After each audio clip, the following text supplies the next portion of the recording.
নমস্কার, আপনি দেখছেন কলকাতার সংবাদ। আজ 25শে জুলাই শুক্রবার। প্রতিদিনের মতো আজও থাকছে কিছু বাছাই করা গুরুত্বপূর্ণ খবর। বিস্তারিত জানার আগে দেখে নিন আজকের হেডলাইন। শুনলাম ভোটের দিন আমার সর্বত মা বাবা এসেছিলেন, বিরোধীদের তীব্র খোঁচা শ্রমিকের। 70টির বেশি আসন পাবে না, বাংলাদেশি ইস্যুতে আক্রমণ মিঠুনের, পাল্টা জবাব তৃণমূলের। 2026-এ পশ্চিমবঙ্গে মুসলিম উপমুখ্যমন্ত্রী, কেন দিলীপ ঘোষের এই আশঙ্কা? এত পাচারকারীদের দাপট, মুখ্যমন্ত্রী নিজেই না পাচার হয়ে যান, তীব্র খোঁচা অধীরের। নিম্নচাপে দুর্যোগ, খারাপ আবহাওয়ায় রাজ্য জুড়ে বজ্রপাতে মৃত 17। জমা জলে বসে মদের আসর, ঘাটালের বিজেপি নেতার, পাউরের ভিডিও ভাইরাল হতে শোরগোল। ভাষা সন্ত্রাস বন্ধ হবে কিনা, হরিয়ানায় বাংলায় শ্রমিকদের দুর্দশায় গর্জন মমতার। 21শে জুলাইয়ের পর ফের ধাক্কা তৃণমূলে, একসঙ্গে বিজেপিতে যোগ 50 পরিবারের। শিলিগুড়িকে করিডর করে অন্তত 600 মেয়ে পাচার, নতুন করে গ্রেপ্তার 2। মুমূর্ষু রোগীর মৃত্যুতে দাদাগিরি বিজেপি নেতার, ভাঙচুর শ্রীরামপুর শ্রমজীবী হাসপাতালে আইসিইউতে। আগস্টে বদলে যাচ্ছে ইউপিআই লেনদেনের নিয়ম কানুন, জেনে নিন বিস্তারিত। উচ্চ মাধ্যমিক পরীক্ষায় বড় বদল, গোপন থাকবে পরীক্ষার্থীদের পরিচয়। প্রতিদিন নির্ভরযোগ্য ও সঠিক খবর পেতে সাবস্ক্রাইব করুন কলকাতার সংবাদ। বিস্তারিত জানতে ভিডিওটি শেষ পর্যন্ত দেখুন। ভোটার তালিকা সংশোধন প্রক্রিয়া নিয়ে যখন বিভিন্ন রাজনৈতিক দল প্রশ্ন তুলছে, তখন বঙ্গ বিজেপির রাজ্য সভাপতি শ্রমিক ভট্টাচার্য তুলে আনলেন ব্যক্তিগত অভিজ্ঞতা। তিনি জানান, তার প্রয়াত মা বাবা কোভিডে মারা গিয়েছেন। 18 দিনের ব্যবধানে তবুও বিধাননগর পুরসভার সাম্প্রতিক ভোটে তারা ভোট দিয়েছেন বলেই তথ্য মিলেছে। শ্রমিক বলেন, আমি বিকেলে ভোট দিয়ে বাড়ি ফেরার পর জানতে পারি 3:30টার সময় আমার মা বাবা ভোট দিয়েছেন। ওই সময় যদি যেতাম তাহলে দেখা হতো। এই ঘটনার মাধ্যমে তিনি ভোটার তালিকায় মৃত ব্যক্তিদের নাম থাকার প্রসঙ্গটি সামনে আনেন। তিনি বলেন, ভোটার তালিকা সংশোধনে একটি চলমান প্রক্রিয়া, সবসময় রিভিশন চলে। নির্বাচন কমিশন একটি সাংবিধানিক প্রতিষ্ঠান, এখানে রাজনৈতিক দলের হস্তক্ষেপ নেই। বিরোধীরা সংসদে অচলাবস্থা তৈরি করছে, কমিশনের উপর সন্দেহ করছেন। এটা দুর্বল চিত্রনাট্য ছাড়া কিছুই নয়। তিনি প্রশ্ন তোলেন, 2024 সালের ভোটার তালিকা যদি ভিত্তি হয়, তাহলে কেউ কি দাবি করেছেন যে 2021 সালের ভোটার তালিকার ভিত্তিতে মুখ্যমন্ত্রী পদত্যাগ করুন?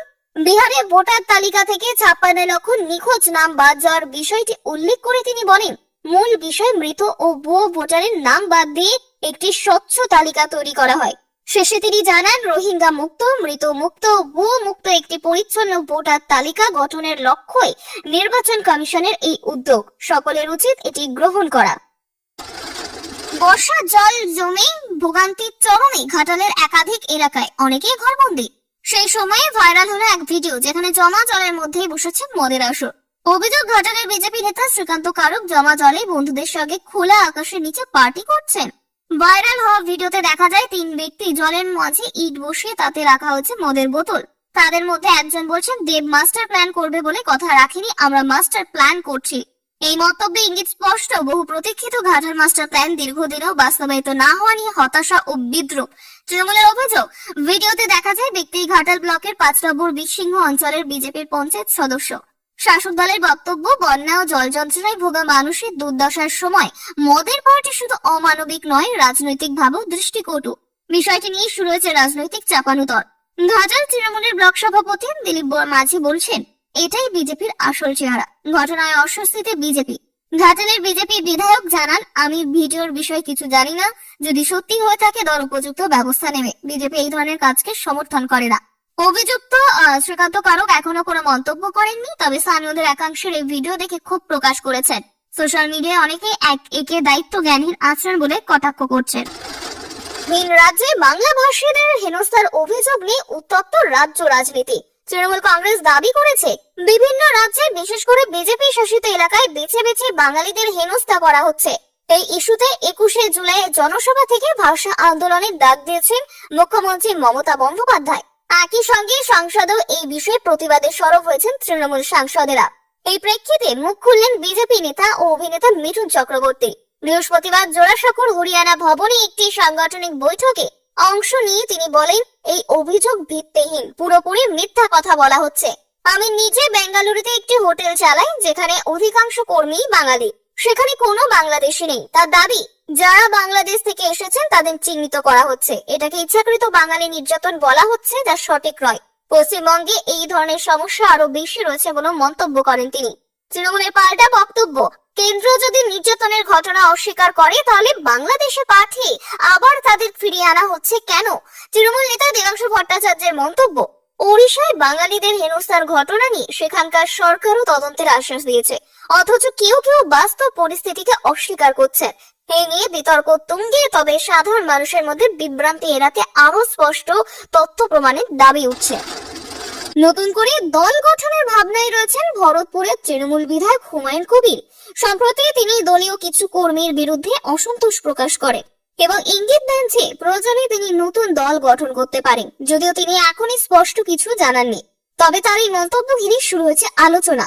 এই প্রসঙ্গে প্রতিক্রিয়া দিয়েছেন বিজেপি নেতা দিলীপ ঘোষ। তিনি বলছেন, হুমায়ুন কবির এর আগে বহু দলে গিয়েছেন, তাই তার নতুন দল গঠনের সিদ্ধান্তে অবাক হওয়ার কিছু নেই। পাশাপাশি তিনি আশঙ্কা প্রকাশ করেন যে আগামী দিনে রাজ্যে কোনো মুসলিম উপমুখ্যমন্ত্রীর দাবি উঠতেই পারে, যদিও রাজ্য বর্তমানে উপমুখ্যমন্ত্রীর কোনো পদ নেই। দিলীপ ঘোষের বক্তব্য অনুযায়ী বিভিন্ন দল যদি ধর্মের ভিত্তিতে প্রার্থিতার কথা ভাবে তাহলে ভবিষ্যতে মুখ্যমন্ত্রী পদেও একই দাবি উঠতে পারে। তবে তিনি স্পষ্ট করে জানান, বিজেপি সংবিধানের ভিত্তিতে কাজ করে এবং বিভাজনের রাজনীতিতে বিশ্বাস করে না। এই প্রেক্ষিতে রাজ্য রাজনীতি একটি নতুন দিক চিন্তা দেখা যাচ্ছে। নতুন রাজনৈতিক দল তৈরির সম্ভাবনা, রাজনৈতিক নেতৃত্বের মন্তব্য, তার প্রতিক্রিয়া। যদিও বিষয়টি এখনো প্রাথমিক স্তরে রয়েছে, তবে আগামী দিনে এর প্রভাব রাজ্য রাজনীতিতে কতটা পড়বে তার সময়ই বলবে।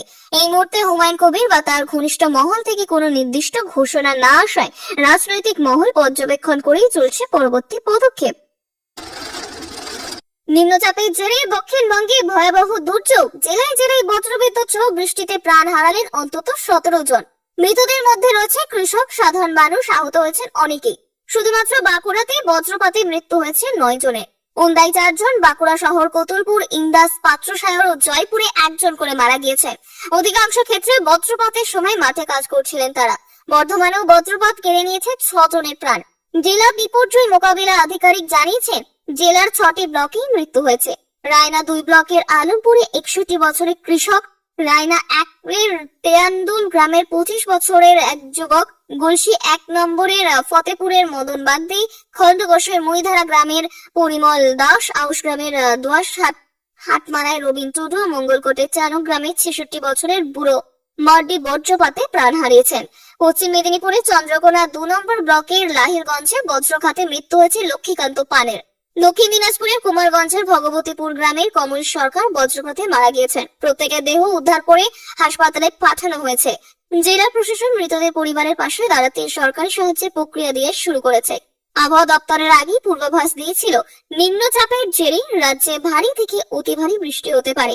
পূর্ব পশ্চিম মেদিনীপুর সবচেয়ে বেশি বৃষ্টির সম্ভাবনা, সঙ্গে পুরুলিয়া, বাঁকুড়া, ঝাড়গ্রাম, নদিয়া, মুর্শিদাবাদে রয়েছে ভারী বৃষ্টির পূর্বাভাস। পরিস্থিতির জেরে আগামী 27শে জুলাই রবিবার পর্যন্ত মৎস্যজীবীদের সমুদ্রে যাওয়ার উপর নিষেধাজ্ঞা জারি করেছে প্রশাসন। 21শে জুলাইয়ের পর ফের ধাক্কা তৃণমূলে। বৃহস্পতিবার রাতে কুমারগ্রামের 5 নম্বর মন্ডল ভাটিবাড়ির থানুপাড়ায় 50টি পরিবার বিজেপিতে যোগ দিলেন। তাদের হাতে দলীয় পতাকা তুলে দেন বিজেপি জেলা সভাপতি মিঠু দাস। বিজেপি জেলা সভাপতি মিঠু দাস জানান, তৃণমূলের নৈরাজ্য, অপশাসন, দুর্নীতি ও বাংলার ভবিষ্যৎকে সুরক্ষিত করার অঙ্গীকার নিয়ে কুমারগ্রামের 5 নম্বর মন্ডলের বাটিবাড়ির থানুপাড়াতে 50টির বেশি পরিবার তৃণমূল দল থেকে বিজেপিতে যোগদান করেন। 26-এর আগে আলিপুরদুয়ারে চলছে দল বদলের হিড়িক। শাসক দল ও গেরুয়া শিবির দল বাড়াতে রাজনৈতিক যুদ্ধে। এই ব্যাপারে জেলা পরিষদের মেন্টর বলছেন, 26-এর আগে সাধারণ কর্মীরা বিজেপিতে ঠুকে দল ভারী করলেও আখেরে কোনো লাভ হবে না। গত মে মাসে আলিপুরদুয়ারে সভা করে গিয়েছেন প্রধানমন্ত্রী। তার আগে 2016 সালের ভোট প্রচারে শেষবার আলিপুরদুয়ারে গিয়েছিলেন প্রধানমন্ত্রী। 26-এর নির্বাচনের আগে উত্তরবঙ্গে নতুন করে সাংগঠনিক ভিত মজবুত করতে তৎপর বিজেপি। এই আবহে আবার তৃণমূল ছেড়ে মানুষের বিজেপিতে যোগদান তাৎপর্যপূর্ণ বলেই মনে করছেন রাজনৈতিক বিশ্লেষকরা। হরিয়ানায় ফের বাংলার পরিযায়ী শ্রমিকদের বাংলাদেশি তকমা দিয়ে ডিটেনশন ক্যাম্পে আটকে রাখা ও অত্যাচারের অভিযোগ সামনে আসতে রাজ্য রাজনীতিতে ঝড়। কোচবিহার থেকে গুরগাঁওয়ে কাজ করতে যাওয়া শ্রমিকরা বৈধ নথি দেখিয়ে এই অবমাননার শিকার হয়েছে। তাদের উপর শারীরিক নির্যাতনের ভিডিও ছড়িয়ে পড়েছে সোশ্যাল মিডিয়ায়। এই ঘটনায় নিন্দায় মুখর তৃণমূল। কোচবিহারের দলের জেলা সভাপতি পার্থপ্রতিম রায় একটি ভিডিও শেয়ার করে ক্ষোভ প্রকাশ করেন। এরপর হরিয়ানা সরকার পশ্চিমবঙ্গ পুলিশের কাছে চিঠি পাঠিয়ে শ্রমিকদের পরিচয় যাচাইয়ের আবেদন জানায়। এই ঘটনাকে কেন্দ্র করে সরাসরি বিজেপিকে নিশানা করলেন মুখ্যমন্ত্রী।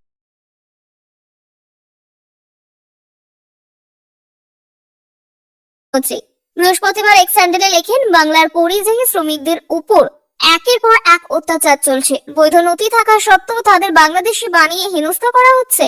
এটা কি বিজেপির নতুন রাজনীতি? তিনি আরো বলেন, রাজস্থানেও একই পদ্ধতি, বাংলার বাসিন্দাদের পুশব্যাক করা হচ্ছে। বারবার বাংলা ও বাঙালিদের অপমান করছে বিজেপি শাসিত রাজ্যগুলি। এই যেন ভাষা ও জাতিসত্তার বিরুদ্ধে যুদ্ধ। আমরা এটা চলতে দেব না। ডবল ইঞ্জিন সরকারের কাঠগড়ায় তুলে মুখ্যমন্ত্রীর প্রশ্ন, দরিদ্র শ্রমিকদের উপর এই সন্ত্রাস চালিয়ে কি প্রমাণ করতে চাইছেন আপনারা? বাংলায় এর জবাব দেবে। রাজনৈতিক মন্ডলের মতে 2026-এর আগে বাংলার প্রতি কেন্দ্র বিজেপি ও তাদের রাজ্য সরকারের এই মনোভাব আসন্ন সংঘাতের ইঙ্গিত দিচ্ছে। শিলিগুড়িতে 56 জন তরুণী উদ্ধারের ঘটনার পর ফের উত্তাল উত্তরবঙ্গ। নতুন করে গ্রেপ্তার করা হয়েছে মনোজ কুমার এবং দুর্গ এডুকেশন অ্যান্ড চ্যারিটেবল সোসাইটির প্রজেক্ট ডিরেক্টর বীরেন্দ্র প্রতাপ সিংকে। আগেই ধরা পড়েছিল জিতেন্দ্র কুমার পাসওয়ান ও চন্দ্রিকা কর। জিতেন্দ্রকে স্ত্রীকে জিজ্ঞাসাবাদের পর ছেড়ে দেওয়া হয়েছে। পুলিশ ইতিমধ্যে উদ্ধার হওয়া তরুণীদের জবানবন্দি নিতে শুরু করেছে। অভিযোগ, এই প্রশিক্ষণ কেন্দ্র থেকে অতীতে 12টি ব্যাচে প্রায় 600 জন মেয়েকে বাইরে পাঠানো হয়েছে। কোথায় কিভাবে তা খতিয়ে দেখছে পুলিশ। উত্তরবঙ্গের মেয়েদের পাচারের বিরুদ্ধে দীর্ঘদিন ধরে কাজ করছে কাঞ্চনজঙ্ঘা উদ্ধার কেন্দ্র। তাদের তরফে রঙ্গু শরিয়া জানান, গরিব পরিবারের থেকে আসা মেয়েদের কাজের লোভ দেখিয়ে পাচার করা হচ্ছে। এমনকি ড্রাগের নেশায় আসক্ত করেও মেয়েদের দেহ ব্যবসায় ঠেলে দেওয়া হচ্ছে। 2016 সালে এক নাবালিকাকে কাজের প্রতিশ্রুতি দিয়ে শিলিগুড়ির নিষিদ্ধ পল্লীতে নিয়ে গিয়ে বিক্রি করে পাচারকারীরা। 2019 সালে তাকে উদ্ধার করে এক সংস্থায়। বর্তমানে তার ট্রায়াল চলছে। রঙ্গুর মতে, শুধুমাত্র উদ্ধার অভিযান যথেষ্ট নয়, পাচারের আগে আটকানো জরুরি। প্রাপ্তবয়স্কদের কাছে অনেক সময় ব্যবস্থা নেয় না। এই সুযোগে চলছে পাচার চক্র। দিনে গড়ে 10টি মেয়ে পাচার হচ্ছে উত্তরবঙ্গ থেকে, যা অত্যন্ত উদ্বেগজনক। শ্রীরামপুর শ্রমজীবী হাসপাতালে এক মুমূর্ষু রোগীর মৃত্যুকে ঘিরে তীব্র উত্তেজনা ছড়ালো। আইসিইউ ভাঙচুর, চিকিৎসক ও নার্সদের হেনস্থা ও গালিগালাজের অভিযোগ উঠছে জনৈক হরি মিশ্র নামে এক বিজেপি নেতার বিরুদ্ধে। হাসপাতাল সূত্রে জানা গেছে, 20 জুলাই প্রবাসন নগরের বাসিন্দা বিমলা দেবী প্রবল শ্বাসকষ্ট ও বার্ধক্যজনিত জটিলতা নিয়ে হাসপাতালে ভর্তি হন। চিকিৎসকেরা প্রথমেই জানান তার অবস্থা সংকটজনক। অন্যত্র পরিবারের ইচ্ছায় তাকে সেখানে ভর্তি রাখা হয় এবং এটি উচ্চ ঝুঁকি সংক্রান্ত বন্ডে সই করানো হয়। 4 দিন চিকিৎসায় থাকার পর বৃহস্পতিবার সকালে তার মৃত্যু হয়। এরপরে উত্তেজনা ছড়ায়। মৃতের পরিবারের অভিযোগ তোলে, এই হরি মিশ্র আইসিইউতে ঢুকে ভাঙচুর শুরু করেন। যন্ত্রপাতি ক্ষতিগ্রস্ত হয়। আইসিইউর অন্যান্য রোগীরা আতঙ্কে ভোগেন। বাধা দিতে গেলে চিকিৎসক, নার্স ও কর্মীদের সঙ্গে দুর্ব্যবহারের, গালিগালাজ এবং ধাক্কাধাক্কি করা হয় বলে অভিযোগ। হাসপাতালের সহ সম্পাদক গৌতম সরকার শ্রীরামপুর থানায় অভিযোগ দায়ের করেছেন। তিনি বলেন, আইসিইউতে হামলা চূড়ান্ত অমানবিক ও অনৈতিক। যারা এমন করছেন তাদের রাজনৈতিক দলকে পদক্ষেপ নিতে হবে। হাসপাতালের সম্পাদক চিকিৎসক জানাচ্ছেন, আমরা তদন্তে পূর্ণ সহযোগিতা করব। পুলিশ ঘটনাস্থলে পৌঁছে পরিস্থিতি নিয়ন্ত্রণ আনে। ঘটনায় রোগী ও তাদের পরিবার আতঙ্কে রয়েছে। পশ্চিমবঙ্গে পুরুলিয়ার বান্দোয়ানে ধাতকা হাই স্কুলের শিক্ষক সংকট ঘিরে উত্তেজনা। বৃহস্পতিবার সকালে বিদ্যালয়ের গেটে তালা ঝুলিয়ে বিক্ষোভ দেখায় পড়ুয়ারা। অভিযোগ, স্কুলে অঙ্ক, ভূগোল, ভৌতবিজ্ঞান সহ একাধিক বিষয়ে দীর্ঘদিন ধরে শিক্ষক নেই। ফলে মাসের পর মাস নিয়মিত ক্লাস হয় না। পড়াশোনার মারাত্মক ক্ষতি হচ্ছে। বিদ্যালয়ে ছাত্রছাত্রীর সংখ্যা প্রায় 500 হলেও শিক্ষক রয়েছে মাত্র 8 জন। ভারপ্রাপ্ত প্রধান শিক্ষক জানিয়েছেন, অঙ্ক, ভূগোল, ভৌতবিজ্ঞান বিষয়ে কেউ অবসর নিয়েছেন, কেউ বদলি হয়েছেন। নতুন নিয়ম না হওয়ায় পরিস্থিতি হাতের বাইরে। এমনকি ঘন্টা বাজার কাজটাও তাকে নিজেই করতে হচ্ছে। তিনি আরো বলেন, পড়ুয়াদের দাবি একেবারেই ন্যায্য। আমিও চাই অবিলম্বে সমস্ত বিষয়ে শিক্ষক নিয়োগ হোক। এছাড়াও স্কুলে এমন 3 জন শিক্ষক রয়েছেন যাদের শিক্ষকতা বাতিল হয়ে গেছে। বর্তমানে তারা পরীক্ষার প্রস্তুতি ব্যস্ত থাকায় ক্লাস নিচ্ছেন না। পড়ুয়াদের দাবি অবিলম্বে সমস্ত বিষয়ে শিক্ষক নিয়োগ করতে হবে। জেলা শিক্ষক দপ্তরের তরফে এখনো পর্যন্ত কোনো প্রতিক্রিয়া মেলেনি। এই ঘটনার মধ্য দিয়ে রাজ্যের শিক্ষা ব্যবস্থায় শিক্ষক সংকট, পড়াশোনায় ঘাটতি এবং প্রশাসনিক নিষ্ক্রিয়তা ফের একবার প্রকাশ্যে এলো। ডিজিটাল ইন্ডিয়া গড়াই মোদী সরকারের অন্যতম লক্ষ্য। সেই উদ্দেশ্যে ক্যাশলেস ইকোনমিকের উপর জোর দেওয়া হয়েছে, যার বড় অংশ ইউপিআই লেনদেন। দিনে দিনে ইউপিআই ব্যবহারের প্রবণতা বৃদ্ধি পেয়েছে আমজনতার মধ্যে। তবে আগামী সপ্তাহ থেকে বদল আসছে ইউপিআই লেনদেনের কিছু নিয়মে। Paytm, Google pay, phone pay, আপনি যে কোনো অ্যাপ ব্যবহার করুন না কেন, কিছু গুরুত্বপূর্ণ ফিচারের নতুন সীমা লাগু হচ্ছে। 1. Balance check. এবার থেকে দিনে সর্বোচ্চ 50 বার ব্যালেন্স দেখা যাবে। Bank account check. মোবাইল নম্বরের সঙ্গে যুক্ত ব্যাংক অ্যাকাউন্ট চেক করা যাবে সর্বোচ্চ 25 বার। Auto pay. নির্দিষ্ট সময়সীমার মধ্যে ট্রানজাকশন সম্পন্ন করতে হবে। লেনদেনের স্ট্যাটাস চেক, দিনে মাত্র 3বার ট্রানজাকশনের স্ট্যাটাস দেখা যাবে। প্রতিবার চেকের মাঝে থাকতে হবে অন্তত 90 সেকেন্ডের ব্যবধান। দেশে বর্তমান মাসে 600 কোটিরও বেশি ইউপিআই লেনদেন হয়, কিন্তু সাম্প্রতিক সময়ে বিশেষত এপ্রিল ও মে মাসে অনেক গ্রাহক ডিজিটাল লেনদেন নিয়ে সমস্যার মুখে পড়ে। এনপিসিআই তদন্ত জানা যায়, গ্রাহকদের বারবার ব্যালেন্স বা পেমেন্ট স্ট্যাটাস চেক করার এক অন্যতম কারণ। সেই সমস্যা দূর করতে এবার নতুন নিয়ম চালু হচ্ছে। এই নিয়মগুলি নতুন মাসের শুরু থেকে কার্যকর হবে, তবে ব্যবহারকারীদের সতর্ক থাকা জরুরি। মাধ্যমিক পরীক্ষার ব্যবস্থায় বড় পরিবর্তন। এবার থেকে আর পরীক্ষার খাতায় নাম লিখতে হবে না পরীক্ষার্থীদের, শুধু রোল নম্বর লিখতে হবে। পরীক্ষার্থীদের পরিচয় যাতে প্রকাশ না হয় তার জন্য এই পদক্ষেপ করা হয়েছে। এবার থেকে আর পরীক্ষার্থীরা জানতে পারবে না যে কার পরীক্ষার খাতা দেখছেন। এতদিন পর্যন্ত নিয়ম ছিল পরীক্ষার খাতায় পুরো নাম লিখতে হবে। এবার থেকে পরীক্ষার্থীদের রেজিস্ট্রেশন নম্বর, রোল নম্বর ও সিরিয়াল নাম্বার লিখতে হবে। পরীক্ষা ব্যবস্থায় স্বচ্ছতা আনার উদ্দেশ্যে এই ব্যবস্থা। উচ্চ মাধ্যমিক পরীক্ষার ইতিহাসে প্রথমবার নিয়ম চালু হলো।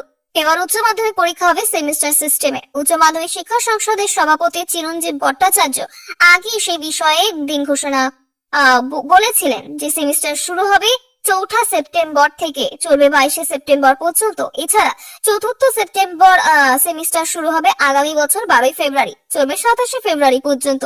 12 ফেব্রুয়ারি মাধ্যমিকের অপশনাল ইলেকটিভ পরীক্ষা রয়েছে। পরীক্ষা চলবে সকাল 10টা থেকে বেলা 12টা পর্যন্ত। ওএমআর শিটে হবে পরীক্ষা। গত বছর 4,73,919 জন পরীক্ষা দিয়েছিল, পাশের হার ছিল 90.79%। আজকের জন্য এখানেই শেষ করছি, দেখা হবে পরের খবরে। সুস্থ থাকুন, সচেতন থাকুন, ধন্যবাদ।